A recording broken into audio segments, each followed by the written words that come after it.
자, 15문제는 도시군 계획 시설 사업이죠. 노트는 12페이지 보시면 되겠습니다.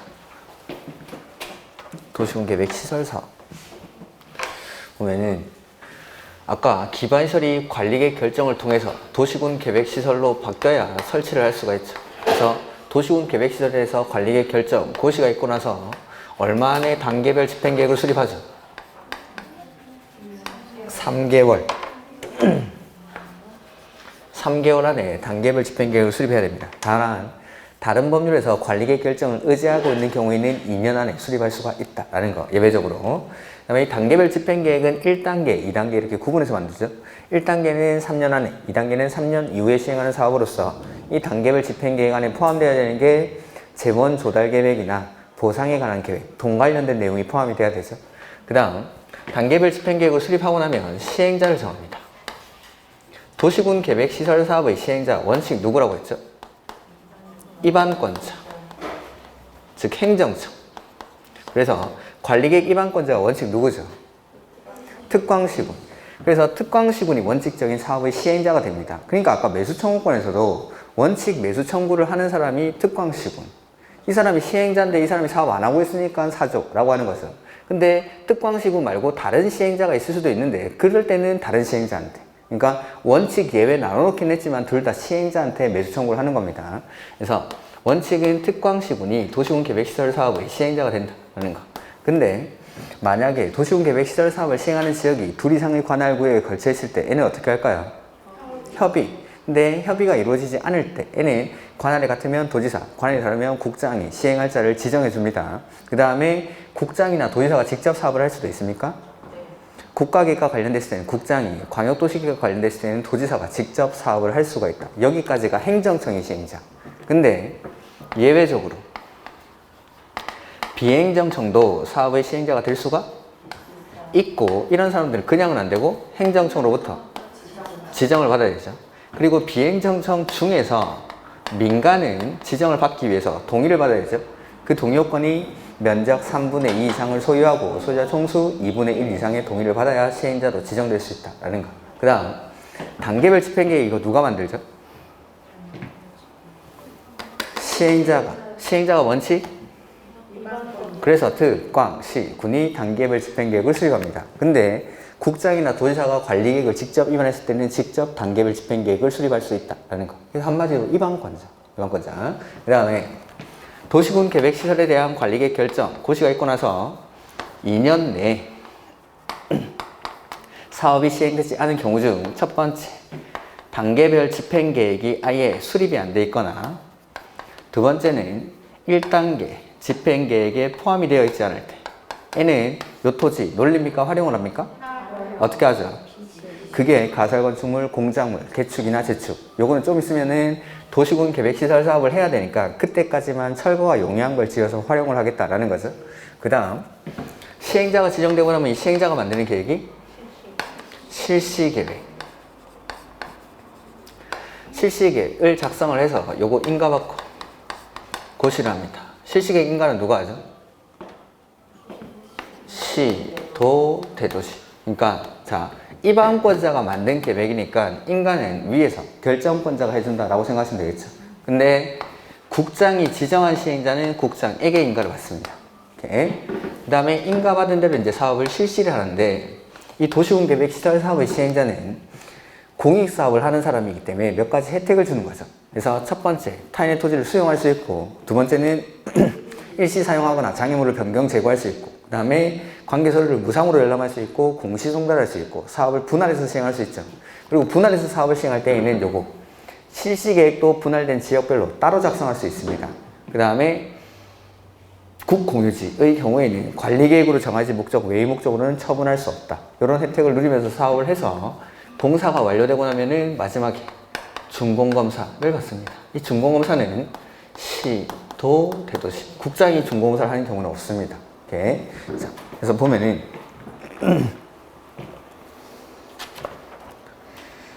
옳은 것이라고 되어 있는데, 특별시장, 광역시장, 시장, 군수는 도시군 계획시설에 대해서 관리계획이 결정, 고실로부터 얼마 안에 단계별 집행계획을 수립하죠? 3개월. 다만 다른 법률에서 관리계획 결정을 의지하고 있는 2년 안에 그 다음에 둘 이상에 걸쳐 있을 때는 어떻게? 협의라는 글자가 빠졌죠, 지금. 원칙은 협의를 해야 되는데 협의가 안 될 때 거기 적혀 있는 지문처럼 같은 도에 속하면 도지사, 둘 이상의 시도에 걸칠 때는 국장이. 그러니까 별말이 없으니까 원칙을 물어보는 건데 원칙은 협의를 해야 되고 협의가 안 될 때 지금 지문처럼 도지사나 국장이 시행자를 지정한다라는 거죠. 오케이. 그다음에 3번 특별시장, 광역시장, 시장군수는 도시군 계획시설 결정고시로부터 2년이 지날 때까지 그 시설의 설치에 관한 사업이 시행되지 아니한 도시군 계획시설 중 첫 번째, 단계별 집행계획이 수립이 안 돼 있거나 두 번째는 1단계 집행계획이 포함이 안 돼 있을 때에는 거기다 뭐 지을 수 있죠? 그래서 3층의 단독, 이건 안 되겠죠? 개발행위 허가를 받아서 가설건축물, 공작물, 개축이나 재축 이렇게 토지를 활용할 수가 있다는 거. 그 다음 민간 시행자가 시행자로 지정을 받으려면 토지 면적의 3분의 2 이상에 해당하는 토지를 소유하고 소유자 총수 2분의 1 이상에 해당한 자의 동의를 얻어야 된다. 맞죠? 요거 비행정청 중에서 민간만. 그러니까 한국토지주택공사는 비행정청입니까? 행정청입니까? 비행정청. 행정청은 국장, 시도지사, 시장, 군수만. 그러니까 이 사람은 비행정청이니까 지정은 받아야 되지만 동의는 요하지 않는다라는 거. 이렇게 이런 사람들 말고 진짜. 그래서 주로 이제 지문에는 민간 시행자 이렇게 나오는 게 아니라 이렇게 비행정청이지만 민간이 아닌 공공들 넣어가지고 뭐 주공, 지방공사 이런 사람들이 시행자로 지정받기 위해서는 동의를 받아야 된다. 아니고 민간만. 이렇게. 그 다음에 행정청이 아닌 시행자의 처분에 대해서 그 시행자를 상대로 해서 행정심판을 제기해야 한다. 아니라고 했죠. 자, 도시군 계획 시설 사업의 시행자의 처분에 대해서는 행정심판을 제기하는 게 가능합니다. 즉, 시행자가 행정청인 경우뿐만 아니라 비행정청인 경우에도 행정심판 자체를 제기하는 건 할 수 있습니다. 대신에 시행자가 비행정청일 때는 이 비행정청을 대상으로 제기하는 게 아니고 이 사람 지정한 행정심판이니까 항상 피고는 행정청이 됩니다. 행정청을 대상으로. 그 다음에 공법상 수용. 그냥 수용 다 묶어놓은 겁니다, 이건. 보면은 수용이 총 4가지가 있다고 했죠? 시설사업. 그 다음에 개발사업. 그 다음에 정비사업. 그 다음에 주택법. 이렇게 4군데 수용이 나옵니다. 그래서 여기까지 시설사업, 개발사업, 정비사업에서의 수용은 모든 시행자가 수용을 할 수 있습니다. 모든 시행자. 공공이든 민간이든 관계없다는 거죠. 근데 주택법에서의 수용은 공공만 합니다. 주택법에서 공공이 누구냐면 국가, 지자체, 주공, 지방공사 요 4사람. 국가, 지자체, 주공, 지방공사. 그러니까 시설사업, 개발사업, 정비사업에서의 수용은 공공이든 민간이든 다 할 수 있다. 근데 주택법에서의 수용은 공공, 국가, 지자체, 주공, 지방공사가 국민주택 건설 사업을 할 때 그때만 수용을 할 수 있습니다. 옆에 OX 문제 한번 볼까요? 주택법, 지방공사의 사업 주체가 이건 국민주택을 건설하거나 앞에 뭐 주택법상 이런 말을 넣어주면 더 좀 좋겠죠. 그래서 주택법상 지방공사인 사업 주체라고 했으니까 이거는 주택법에서 쓰는 용어입니다. 국민주택을 건설하거나 국민주택을 건설하기 위한 대지를 조성할 때 그때는 수용할 수 있다. 네, 옳은 질문. 국가, 지자체, 주공, 지방공사, 공공만 수용을 할 수 있습니다. 주택법에서는. 그 다음에 이렇게 수용할 때 무슨 법 준용하죠? 수용할 때 무슨 법 준용하죠? 공치법. 수용 나오면 공치법. 근데 공치법 준용 안 하는 특례가 2가지 있죠? 사업 인정 고시의 특례, 재결 신청 기간의 특례. 그래서 사업 인정 고시는 싹 다 사업을 할 수 있을 때. 시설 사업에서는 실시 앞에 뭐가 있죠?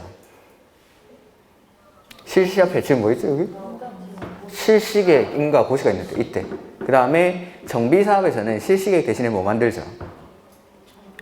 사업 시행계획이라고 하죠. 정비법에서는. 그래서 정비법에서는 사업 시행계획 인가 고시가 있는데 주택법에서는 착공하려면 허가 대신에 뭐 받죠?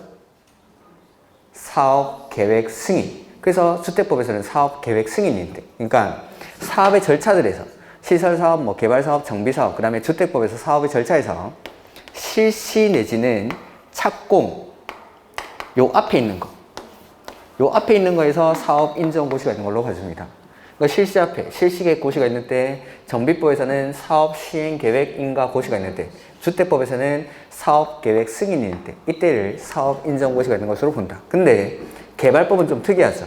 언제? 세부 목록을 고시일 때. 개발법만 좀 특이하게 개발계획에서 정하는 세부 목록을 고시일 때. 그 다음에 재결 신청 기간 다 똑같죠. 사업시행기간 안에. 그래서 보면은 도시공계획시설사업의 시행자는 사업 시행을 위해서 특히 필요하다고 인정하면 도시공계획시설에 인접한 동그라미 하나 할까요? 수용할 수 있다. 맞습니까? 인접지는 수용이 안 된다고 했죠. 인접지는 사용만. 인접한 나왔으니까 인접한 토지는 수용은 안 되고 사용만 할 수 있다. 당해 토지를 수용할 수 있는 거죠. 이런 것. 그 다음에 이번에 도시공계획시설 사업의 경우 공시법을 준용할 때 사업 인정고시는 언제? 실시계, 여기 시설 사업할 때는 여기 실시계획 고시가 있는데. 그 다음 한국토지주택공사인 도시개발사업의 시행자. 자, 도시개발사업에서 사업 시행 방식이 크게 두 가지가 있죠. 수용 방식이랑 환지 방식. 그때 수용 방식으로 도시개발 사업을 할 때에는 공공만 합니까? 민간도 수용할 수 있습니까? 민간도 수용 방식으로 사업을 할 수가 있죠. 그리고 동의가 필요한 건 누구만? 민간만. 그러면 주공은 도시개발 사업을 수용 방식으로 할 때 동의가 필요가 없죠. 네. 도시개발 사업을 수용 방식으로 할 때 동의를 요하는 건 민간만. 4번. 도시개발 사업에서 사업 인정고시는 언제? 세부 개발 사업만 아주 특이하게 세부 목록을 고셨을 때. 개발 사업만 특이하게 세부 목록을 고셨을 때.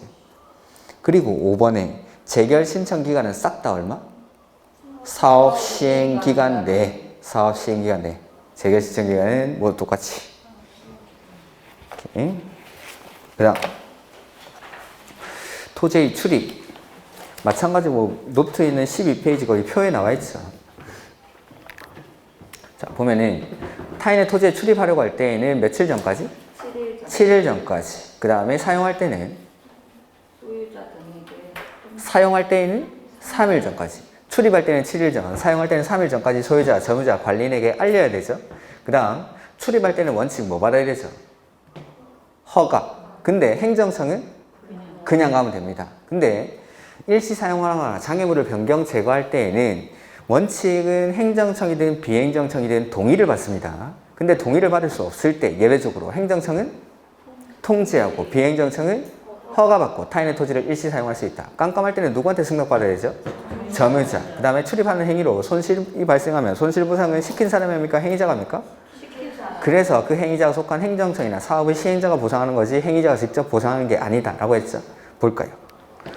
1번 타인의 토지에 출입하는 자는 특광시군에게 허가를 받아야 합니다. 맞습니다. 그러니까 항상 별말이 없을 때는 원칙. 그러니까 원칙은 허가를 받아야 되지만 행정청은 안 받아도 된다라는 거죠. 오케이. 원칙은 허가 받아야 되고 며칠 전까지 알려야 되죠? 7일 전까지. 2번 행정청인 도시공계획시설 사업의 시행자는 타인의 토지를 일시 사용하거나 장애물을 변경 제거하려고 할 때에는 동의를 요하지 아니한다. 일시 사용이나 장애물을 변경 제거는 행정청이든 비행정청이든 다 동의를 받습니다. 동의를. 근데 예외적으로 동의를 받을 수 없을 때 행정청은 통지하고 비행정청은 허가받고. 오케이. 그 다음 일출 전이나 일몰 후 깜깜할 때는 누구한테 승낙받죠? 점유자. 그 다음에 타인의 토지를 일시 사용하거나 장애물을 변경 제거할 때는 며칠 전까지? 3일 전까지. 그 다음에 타인의 토지 출입과 장애물 제거 변경 등으로 손실이 발생할 경우 손실보상은 행정청이나 그 행위자가 속한 행정청이나 사업의 시행자가 행위자가 직접 보상하는 게 아니다 라고 했었죠. 직접 보상하는 게 아니라 시킨 사람이 보상을 합니다. 5번이 정답. 그 다음에 18번 비용부담인데 요거는 뭐 노트에는 정리가 안 돼 있는데 자 도시군 계획 시설 사업에 드는 비용은 원칙 시행자가 부담합니다.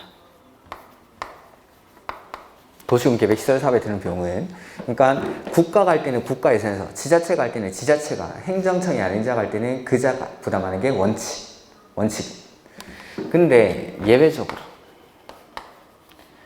행정청인 시행자가 사업을 하면서 다른 지자체가 이익을 얻는 거죠. 그러면은 그 이익을 얻는 지자체에다가 비용을 부담시킬 수 있다라는 거. 이렇게 비용을 부담시킬 때 원칙은 뭐 한다고 했죠? 협의. 해서 비용을 부담시키는데 협의가 이루어지지 않을 때 같은 관할이 같으면 누가? 도지사. 다른 시도에 걸쳐 있으면 행안부 장관. 비용이니까 행안부 장관이 결정하는 바에 따르겠다. 이렇게 이런 내용들. 그 다음에 이렇게 비용을 부담시킬 때는 전부는 부담시킬 수 없습니다. 도시공계획시설 사업에 소요되는 비용의 일부를 부담시키는데 그 일부가 총 비용의 50%를 초과할 수가 없습니다. 그 다음에 요거에서 하나 더 봐야 되는 게 뭐냐면 거기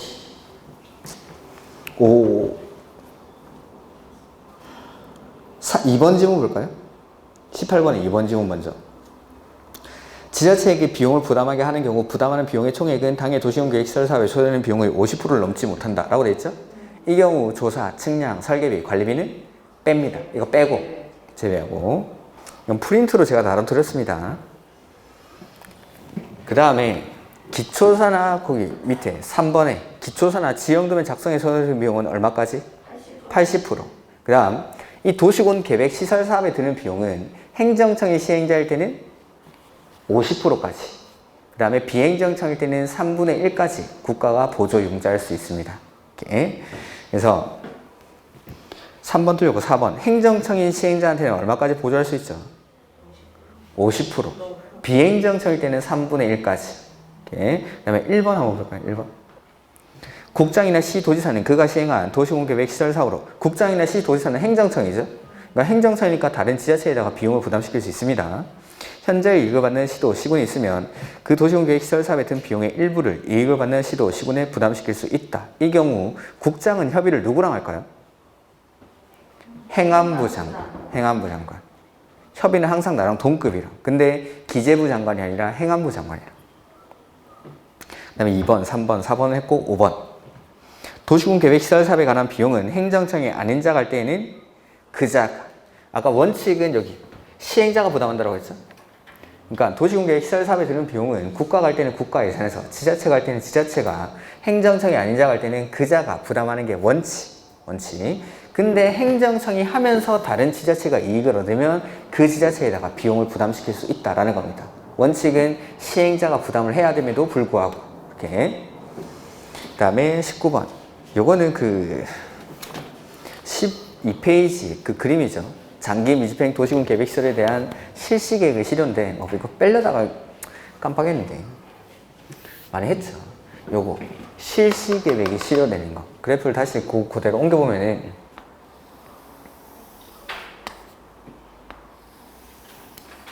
자, 여기 관리 계획이 결정이 됩니다.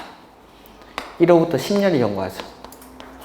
그 이후에 실시계획을 작성하거나 인가받은 사람, 이런 사람들을 장기 미집행 도시군 계획 시설 사업의 시행자 이렇게 부르죠. 이 사람들은 실시계획을 너무 늦게 만들었으니까 사업을 빨리 해야 됩니다. 그래서 여기 실시계획 고실로부터 첫 번째 5년까지 뭐 해야 되죠? 재결 신청. 5년이 되는 날까지 재결 신청을 하지 않으면 5년이 되는 날 다음 날에 요거 실시계획이 실효가 되는 거죠. 실시계획이 실효. 근데 5년이 되기 전에 재결 신청 없이 면적 얼마에 대한? 3분의 2 이상에 대한 소유권을 확보했을 때는 재결 신청 얼마까지 하면 되죠? 7년이 되는 날까지 재결 신청을 하지 않으면 역시 7년이 되는 날이 다음 날에 실시계획이 실효가 되죠. 근데 재결 신청을 하지 않았지만 모든 토지나 건물에 대한 소유권을 확보했을 때에는 실시계획의 효력을 유지합니다. 이렇게. 그 다음에 이렇게 실시계획이 실효가 된 시점은 5년이 되는 날이 다음 날, 7년이 되는 날이 다음 날인데 요 날이 관리계획 결정 고시를 기준으로 해서 20년 전인지 후에 따라서 관리계획이 결정이 효력이 상실되는 시점이 달라지죠. 그래서 관리계획 결정 고시로부터 20년이 되기 전에 실시계획이 먼저 없어졌습니다. 그러면은 관리계획은 20년까지 기다렸다가 20년이 되는 날이 다음 날에 관리계획이 없어진다. 근데 20년이 경과한 이후에 실시계획이 실효가 되는 거죠. 이럴 때는 원래 없어졌어야 되는 관리계획이니까 실시계획이 실효되는 날 관리계획도 같이 실효가 된다라는 거. 이렇게. 그래서 제가 방금 말씀드린 거 그냥 쭉 써놓은 겁니다. 이거 조문을. 그래서 틀린 것만 보면은 3번에 재결 신청 없이 도시공계획 시설 사업에 필요한 모든 토지나 건물, 그 다음에 물건의 소유권, 권한을 확보했을 때는 실시계획은 효력을 유지합니다. 실효되는 게 아니라. 이렇게. 나머지는 한번 읽어보시면 될 것 같습니다. 그 다음에 20번 지구단위 계획이요.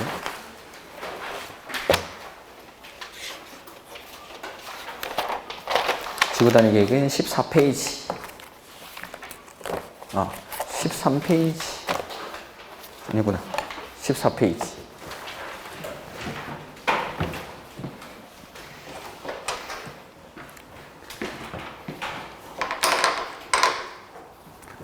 자, 지구단위 계획은 도시군 계획 수립 대상 지역의 전부에다 수립합니까? 일부에다 수립합니까?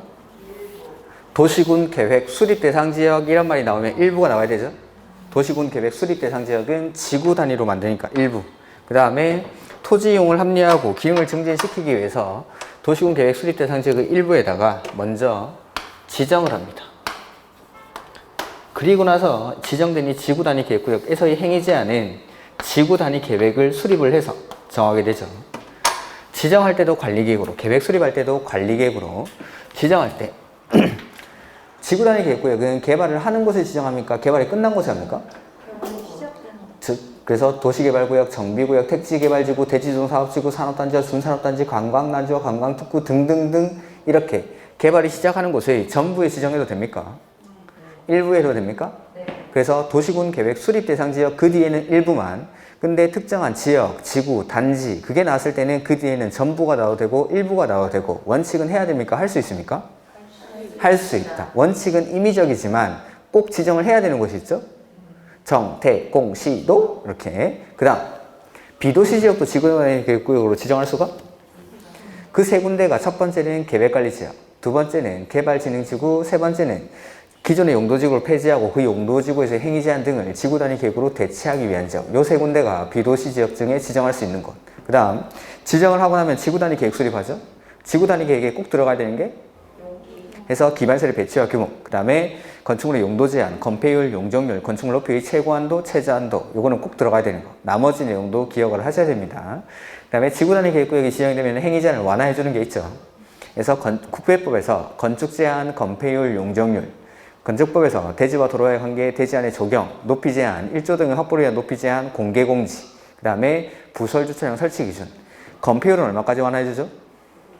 150%, 용적률은 200%, 높이는 도시지역에서 120%, 그 다음에 주차장 설치 기준은 도시지역에서 100%까지 이렇게.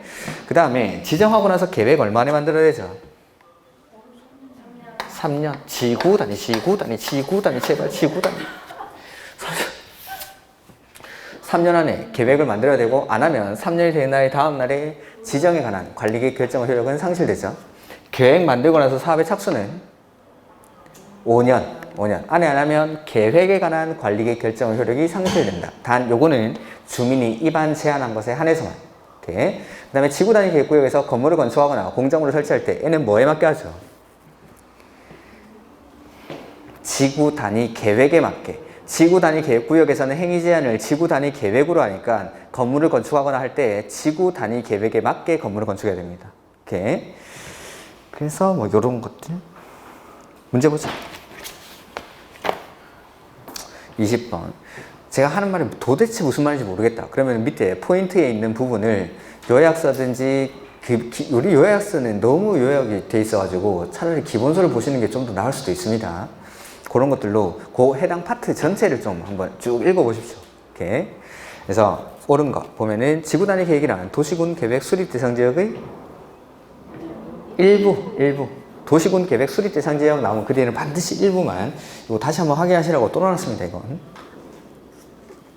그 다음에 이번에 공원에서 해제되는 지역 중 면적이 30만 제곱미터 이상인 지역을 녹지지역으로 지정한 경우 지구단위 계획구역으로 지정한다. 이건 처음 보실 텐데 제가 기본서에서는 한번 말씀드렸던 것 같은데, 자, 시가와 조정구역 이나 공원에서 해제가 됩니다.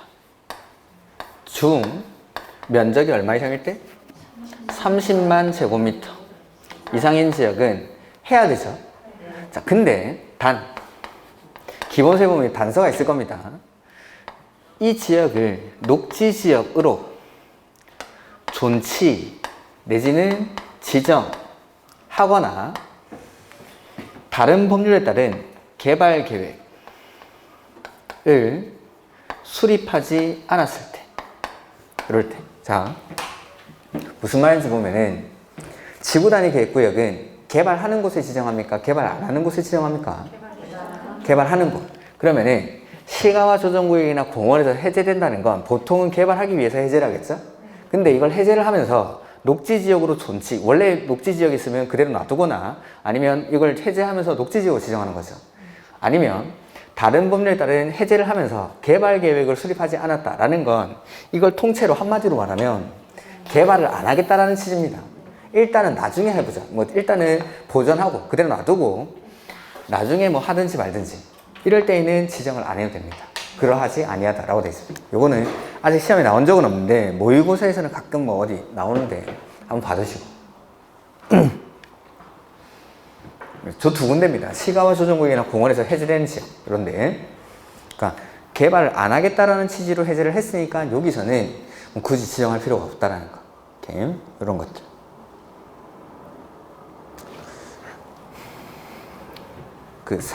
지구 단위 계획구역의 기본세 보면 아마 나와 있을 겁니다. 우리 책에도 이건.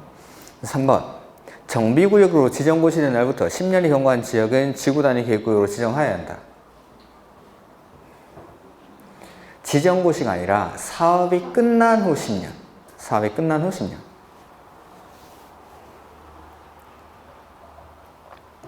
그 다음에 지구 단위 계획에는 건축물의 건축선에 관한 계획이 포함되어야 한다. 이건 포함될 수 있는 겁니다. 포함되어야 한다 하면은 용기만, 배치, 형태, 색채, 건축선은 포함될 수 있는 사항. 그 다음에 지구 단위 계획 수립하고 나서 사업의 착수는 얼마? 5년. 안에 안 하면 5년이 되는 날의 다음 날에 계획에 관한 관리계획 결정 효력이 상실된다. 단 첫 번째 주 가로 안에 주민이 입안 제한한 것에 한해서만. 오케이. 그 다음에 21번. 지구 단위 계획구역 외에 도시지역 외 지역을 지구 단위 계획구역으로 지정하는 경우 옳은 것인데 지정하는 구역 면적의 50% 이상이 어디여야 되죠? 나머지는 생산관리나 보전관리 지역일 것. 1번 정답이죠? 그리고 계획관리 지역에 지구 단위 계획구역을 지정하는 경우 전체 지구 단위 계획구역 면적이 20만 제곱미터를 초과할 때 보전관리 지역은 10% 이내. 10만 제곱미터 이하일 때는 20%, 10만 제곱미터 초과 20만 제곱미터 이하일 때는 2만 제곱미터, 20만 제곱미터를 초과할 때는 10% 이내까지. 그 다음 계획관리 지역에 지구 단위 계획구역을 지정하는 경우 공동주택 중 아파트나 연립주택 건설 계획이 포함된 경우에는 30만. 그리고 아파트나 연립주택 건설 계획이 포함된 경우로서 수도권의 자연보전구역이거나 초등학교 용지를 확보했을 때는 이거 말고는 3만. 지금 말씀드린 거 말고 나머지는 3만. 그래서 저는 원칙을 3만이라고 했죠. 아무런 조건이 안 붙어 있으면 3만 이상이면 지정할 수 있지만 아파트나 연립주택 건설 계획이 포함되면 30만, 아파트나 연립주택 건설 계획이 포함된 경우로서 수도권의 자연보전구역이거나 초등학교 용지가 확보되어 있으면 10만. 이렇게. 그 다음 4번에 생산관리지역에 지정된 주거개발진흥지구는 지정할 수 있다. 안 되죠. 개발진흥지구를 세분을 하면은 거기 표에 나와 있죠. 주, 산, 관, 복, 특 해서 주거는 어디? 계획관리. 산업유통은 계획관리, 생산관리, 농림. 관광휴양은 도시외.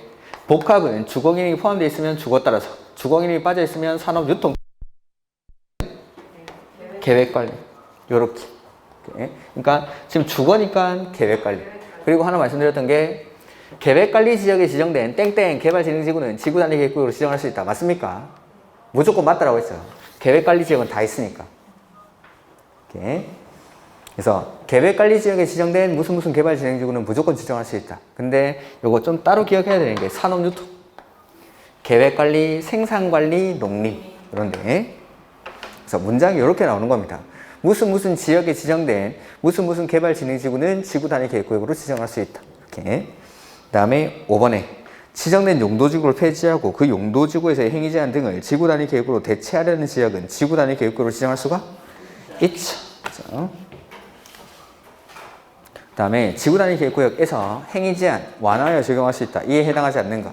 그래서 국계법에서는 건축 제한, 건폐율, 용적률, 그 다음에 건축법에서 대지와 도로와의 관계의 대지 안의 조경, 높이 제한, 1조 등의 확보를 위한 높이 제한, 공개 공지, 주차장법에서 부설 주차장 설치 기준. 그래서 정답이 5번이죠. 대지 안의 공지 이런 건 없죠. 그 다음에 자 앞에 그 OX 지문에 10페이지에 7번 한번 볼까요? 기출 지문인데 제가 조문을 그냥 그대로 갖다 놓은 겁니다. 보면은 지구 단위 계획구역에서는 지구 단위 계획으로 건축물의 용도, 종류, 규모, 요거 다른 말로 하면 건축 제한 있죠? 지구 단위 계획으로 건축 제한 완화할 수 있습니까? 네, 건축 제한, 국계법 규정 중에 건축 제한, 건폐율, 용적률을 완화할 수 있죠. 건축 제한이랑 건축물의 용도, 종류, 규모 이게 같은 말이라는 걸 좀 아시라고 했죠. 건축 제한을 완화할 수가 있죠. 그렇다 하더라도 그 뒤에 보면은 다만 개발진흥지구에 지정된 지구 단위 계획구역에 대해서는 공동주택 중 아파트나 연립주택은 허용되지 않는다. 이게 옳은 지문. 근데 가로 안에 보면 계획관리지역은 제외하죠. 그래서 그 기출문제에서는 계획관리지역 외의 지역에 지정된 개발진흥지구에서는 뭐 건축 제한 완화를 통해서 아파트나 연립주택을 허용되지 않는다. 이렇게 옳은 지문을 나왔습니다. 그러니까 반대로 말하면 계획관리지역에 지정된 개발진흥지구는 건축 제한이 완화가 되면 아파트 됩니다. 근데 계획관리지역 외의 지역에 지정된 개발진흥지구에서는 건축 제한을 완화하더라도 아파트나 연립주택은 허용되지 않는다. 요거 제가 그 기출문제를 그냥 조문을 그대로 갖다 놓은 겁니다. 기출지문은 요거랑 조금 다르게 나왔는데 요게 조문입니다. 조문. 그래서 건축 제한을 완화할 수 있고 완화한다 하더라도 개발진흥지구에서는 아파트나 연립주택 허용되지 않는다라는 거. 이건 도시지역 외의 지역이니까. 오케이. 그 다음에 23번.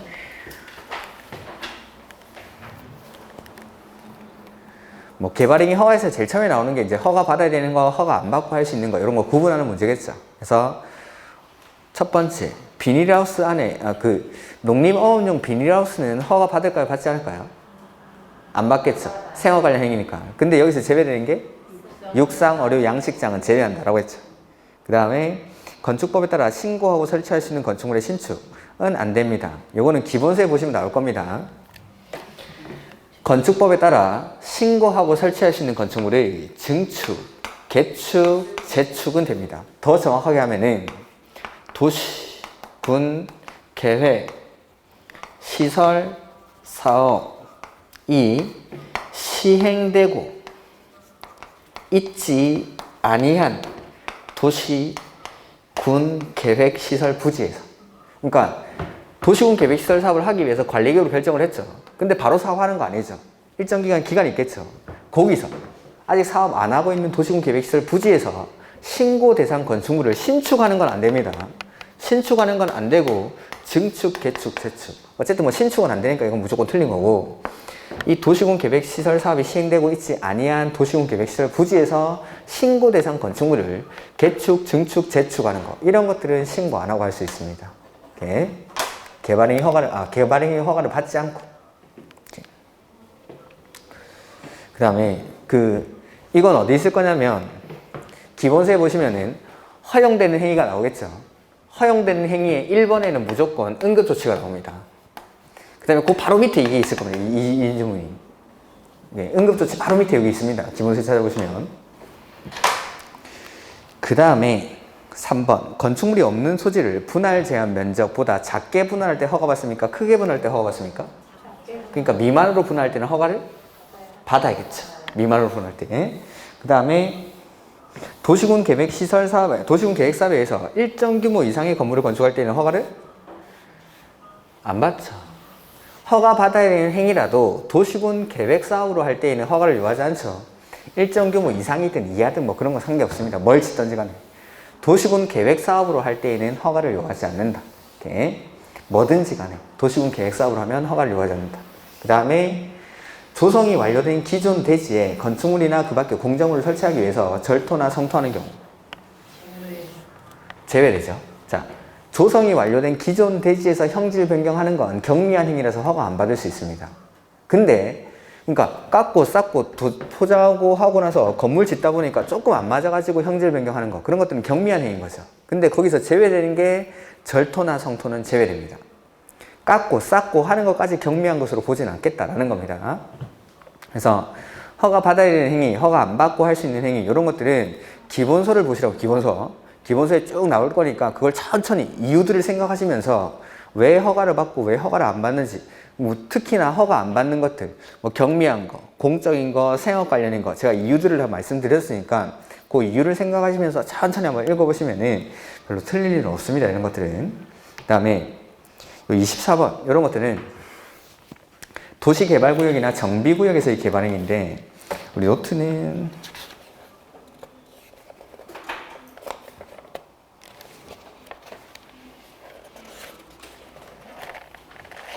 21페이지에 나와 있습니다.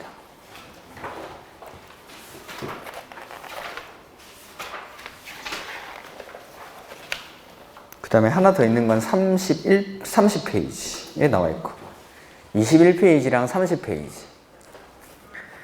도시개발구역이나 정비구역이 지정되고 나서 그 안에서도 건축물의 건축, 공정물의 설치, 토지의 형질 변경, 토속 재치, 토지의 분할, 물건을 쌓아놓는 행위 할 때에는 허가받아야겠죠? 그리고 국계법이랑 차이 나는 게 하나 더 추가되는 게 뭐죠? 중목의 벌채 및 식재. 이게 국계법에서는 허가사항이 없었는데 중목의 벌채 및 식재가 추가가 되죠. 그 다음에 건축물의 건축에서 차이가 나는 게 도시개발구역이나 정비구역에서는 가설건축물의 건축을 포함을 하고 대수선이나 용도 변경이 허가사항입니다. 국계법에서는 그냥 건축물의 건축이라고만 돼 있는데 도시개발구역에 오면 대수선이나 용도 변경도. 근데 정비구역에 가면 이 중에 하나 빠지는데 대수선은 빠지죠. 그 다음에 허가 없이 할 수 있는 거, 허용사항들 나오면은 첫 번째 응급조치죠. 응급조치, 국계법에서는 조치하고 나서 뭐 하죠? 신고 얼마 안에? 1개월 안에. 근데 도시개발구역이나 정비구역에서는 신고조차 필요가 없죠. 그 다음에 그 밑에 농림수산물 생산에 이용되는 간이공작물의 설치, 그 다음에 경작을 위한 토지의 형질 변경, 그 다음에 도시개발 사업에 지장을 주지 아니하고 자연경관을 훼손하지 않는 범위 안에서의 토속 재치, 그리고 남겨두기로 결정된 대지에 물건을 쌓아놓는 행위, 그 다음에 관상용 중목의 임시식재, 이런 것들은 허가 없이 할 수 있죠. 근데 어디다 심으면 안 되죠, 이거? 경작지. 그리고 아까 30페이지? 거기 가보시면 이게 똑같이 써져 있습니다. 그렇죠? 맨 밑에? 똑같이 써져 있는데 차이가 나는 게 아까 대수선은 정비구역에서는 허가사항이 아니죠. 그 다음에 허가 안 받고 할 수 있는 행위에 정비법에서는 하나 더 있습니다. 기존 건축물 붕괴 등 안전사고 우려가 있는 건축물에 대한 안전조치를 위한 행위. 그게 개발법이랑 딱 한 줄 차이 나는 거. 나머지는 다 토시 하나 안 틀리고 똑같습니다. 이렇게. 그 다음에 여기 도시개발구역에서 개발행위 허가를 하려고 합니다. 누구한테 의견 드릴까요? 시행자한테. 개발행위라는 건 개인이 하는 행위이기 때문에 공적 사업인 도시군 계획 사업에 지장이 있으면 안 됩니다. 해서 개발행위 허가를 할 때는 항상 시행자한테 의견을 듣습니다.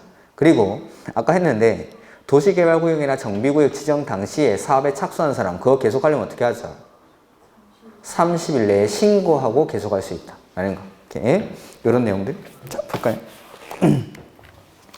24번. 도시개발구역 안에서 건축물의 건축, 용도 변경의 경우에는 특광시군의 허가를 받아야 하지만 대수선은 허가를 받지 아니하고 할 수 있다.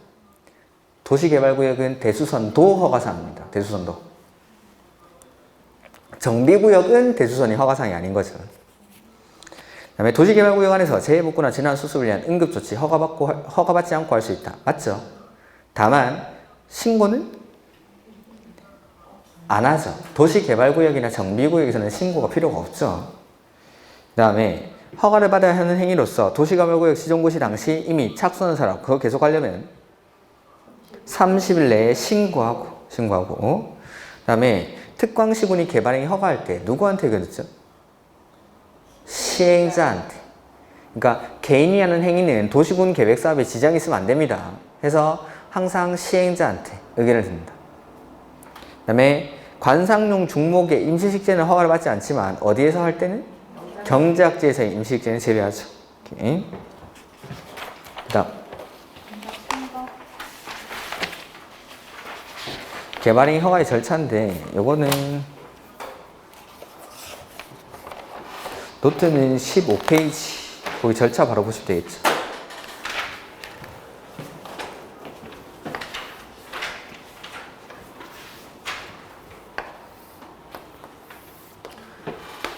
갑이라는 사람이 개발행위를 하려고 할 때 얘는 신청서를 제출합니다. 허가권자한테. 그리고 이 허가권자에게 신청서를 제출할 때 신청서에는 환경오염 방지, 경관 조경, 위해 방지, 기반시설 설치나 그에 필요한 용지 확보에 관한 계획서를 첨부를 해야겠죠. 그리고 허가권자는 며칠 안에 허가 여부를 판단하죠? 15일. 15일 안에 허가 내지는 불허가 처분을 합니다. 그리고 허가나 불허가 처분을 하는 경우에는 처분 사유를 서면이나 국토이용정보 체계를 통해서 알려줍니다. 그리고 허가를 받고 나면 이제 사업에 착수를 하고, 그 다음에 공사가 완료가 되면 마지막에 뭐 하죠? 준공검사. 그 다음에 허가권자가 허가 여부를 판단할 때 얘는 자의적으로 하는 게 아니라 허가의 기준이 있죠.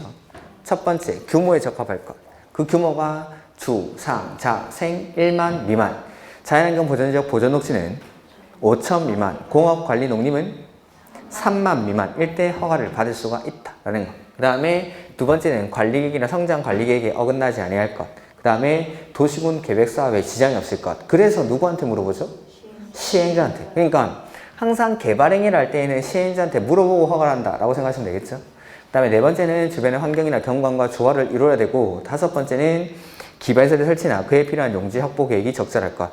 요 기준에 맞을 때만 허가를 내주는데, 이 기준은 모든 용도지역에서 동일하게 적용하는 게 아니었죠. 시가와 유보, 보전 이렇게 나눠가지고 시가와 용도에서는 용도지역별 특성을 고려해서 이 기준을 그대로 적용합니다. 거기가 어디죠?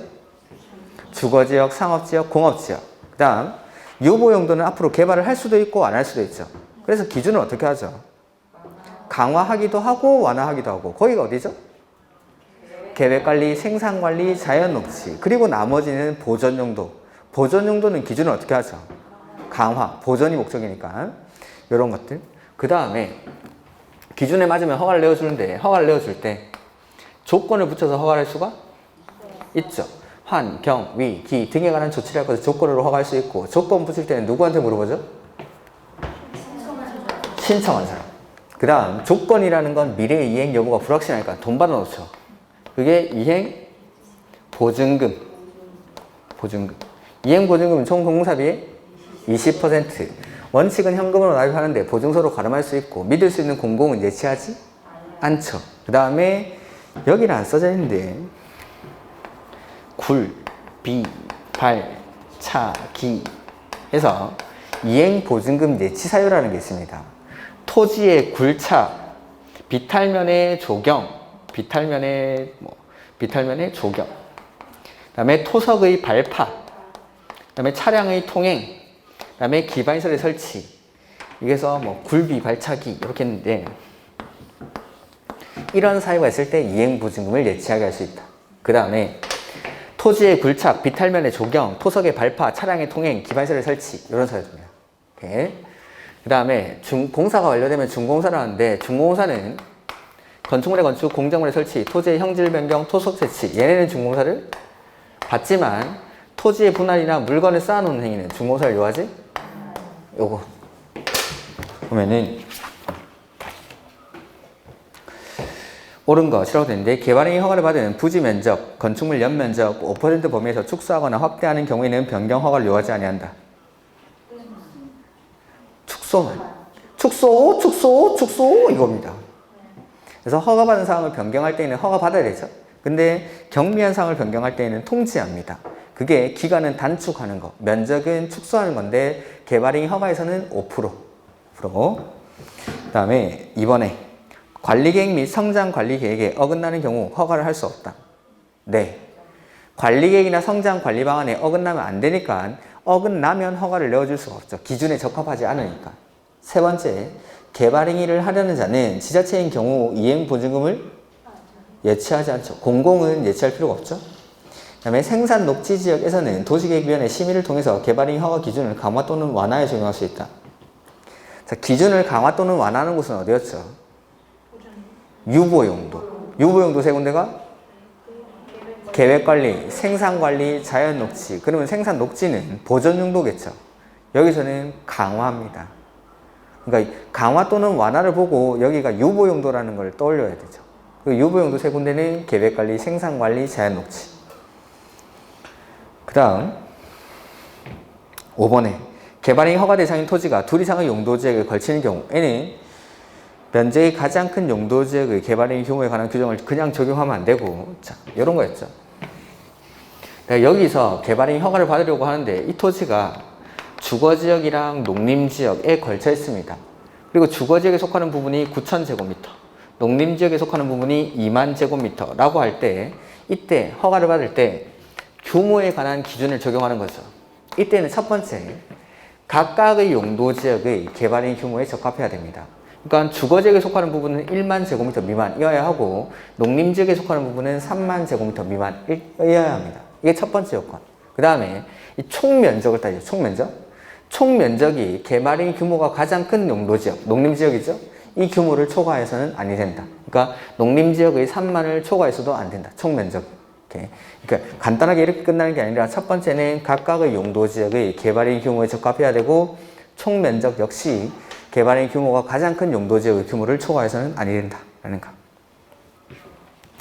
그 다음에 26번 개발행위 허가 제한이죠. 이거는 뭐 다음 페이지 나오겠죠. 노트에는. 그래서 허가를 받을 수 있음에도 불구하고 일정한 사유가 있을 때에는 허가를 제한할 수 있죠. 그 제한할 수 있는 사유가 5가지 나오죠. 녹지지역이나 계획관리지역으로서 수목이 집단적으로 자라고 있거나 조수류 등이 집단적으로 서식하는 지역 내지는 우량농지로서 보존할 필요가 있는 지역, 그 다음에 개발행위로 인해서 주변의 환경, 경관, 미관 등이 크게 오염되거나 손상될 우려가 있는 지역에서는 얼마 동안 제한하죠? 연장은 안 되죠. 그 다음에 기본계획이나 관리계획을 수립 중인 지역, 그 다음에 지구단위 계획구역, 그 다음에 기반시설 분할구역에서는 얼마 동안 제한하죠? 3년. 연장은 한 차례만 2년. 이렇게. 그 다음에 처음에 제한할 때는 뭘 거치죠? 심의. 근데 연장할 때는 심의를 거치지 않고. 그 다음에 개발행위 허가 제한은 국장, 시도지사, 시장, 군수, 에블바디 갑니다. 그 중에서 이 사람들. 국장이나 시도지사가 제한할 때는 누구한테 물어보죠? 시장, 군수한테 의견 듣고. 시장, 군수한테 의견 듣고 제한합니다. 이렇게 국장, 시도지사, 시장, 군수가 제한할 수 있는데 국장이나 시도지사 제한할 때는 시장, 군수한테 의견 듣고. 그 다음 일정한 사유가 있기 때문에 허가를 제한했죠. 그럼 그 사유가 없어진 경우에는 제한기간이 끝나기 전이라도 지체 없이 해제해야 한다. 뭐 이런 내용들. 그래서 보면은 1번 보전관리 틀렸죠. 녹지지역이나 계획관리지역. 녹지지역이나 계획관리. 그러니까 1번 사유는 틀리게 낼 게 그 용도지역 바꾸는 거 그거밖에 없습니다. 뒤에 거 뭐 수목이 집단적으로 자라고 있거나 이걸 바꿀 수가 없죠. 오케이. 그 다음에 2번 보면은 개발행위 허가를 제한하는 경우 심의를 거쳐 얼마 동안 제한하죠? 3년. 제한하는 건 3년. 다만 일정한 사유가 있을 때에는 심의를 거치지 않고 연장은 얼마? 2년. 그 일정한 사유가 계획을 수립 중이거나 수립할 예정인 것이죠. 다음 시도지사가 개발행위 허가를 제한하는 경우 제한하고자 하는 지역을 관할하는 시장, 군수에게 의견을 듣고. 그렇죠.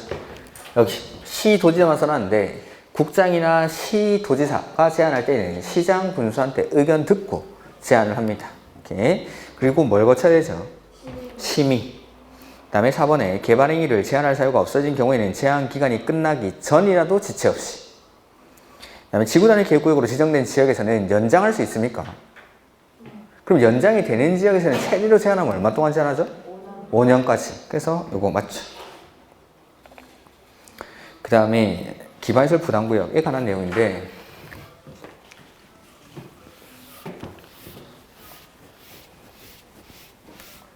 개발행위로 인해서 부족해진 기반시설의 설치가 처음부터 곤란한 지역이 있고 그 다음에 가능한 지역이 있죠. 곤란한 데 지정하는 게 뭐였죠? 개발, 밀도 관리구역. 그 다음에 가능한 데 지정하는 게 기반, 시설 부담구역.